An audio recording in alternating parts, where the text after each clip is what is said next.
As far as live television is concerned, live theater you can take your time naturally, and of course sometimes the the words come out slower and slower and slower.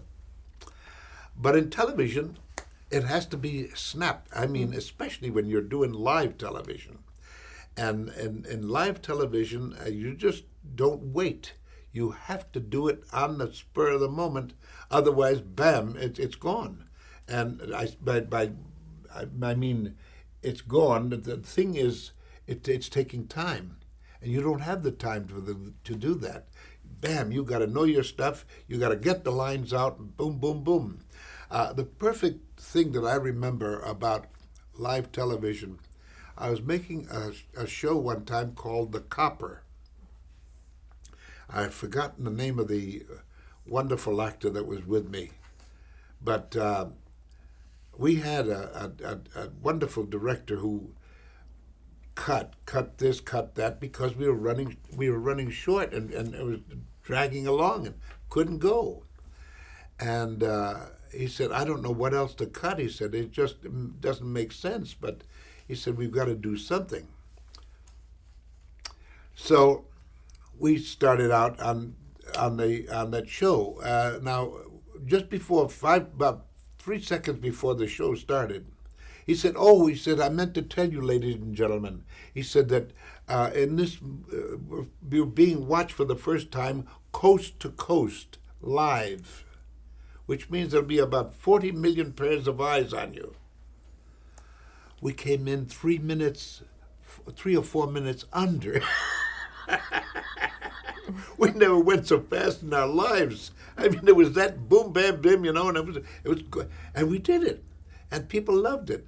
But that shows when you get into the excitement of it, you know what I mean?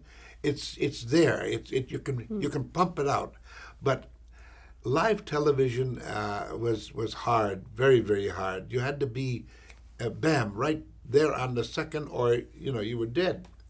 And they couldn't go any faster. Sometimes they'd have to roll the names at the end so fast because to make up time, to catch up. Otherwise, you were dead.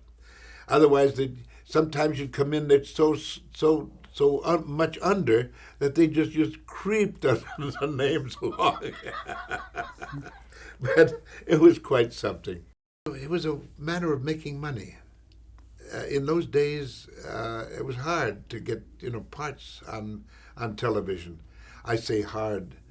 There were so many people that I remember there was a certain station who would go nameless, but they used to come in and have you read for them, and they'd call in another person. Here, read this, and another person read the same thing, and another person. In the meantime, the director of the play, or whatever they were going to do, already had picked his actors, what he was going to do. But he was getting free readings for nothing.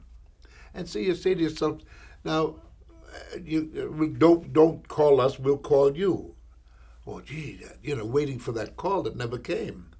And I found out about this, and I said, the devil with them, if they want free readings, let them get their own actors to do it, But that's part of the whole system as it used to be.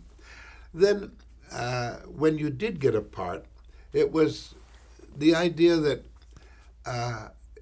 you had to report in and be ready on the spur of the moment to do it.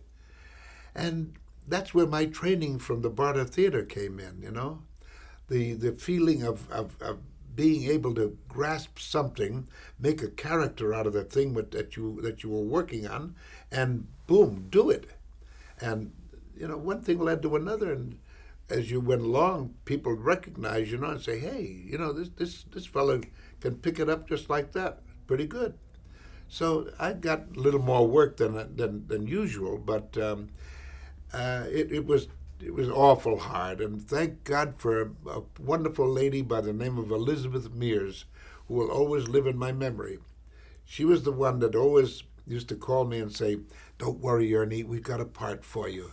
And that part was, believe it or not, on the old Dumont station where we used to play Captain Video. Mm-hmm. And I tell you, it put bread on the table. Yeah.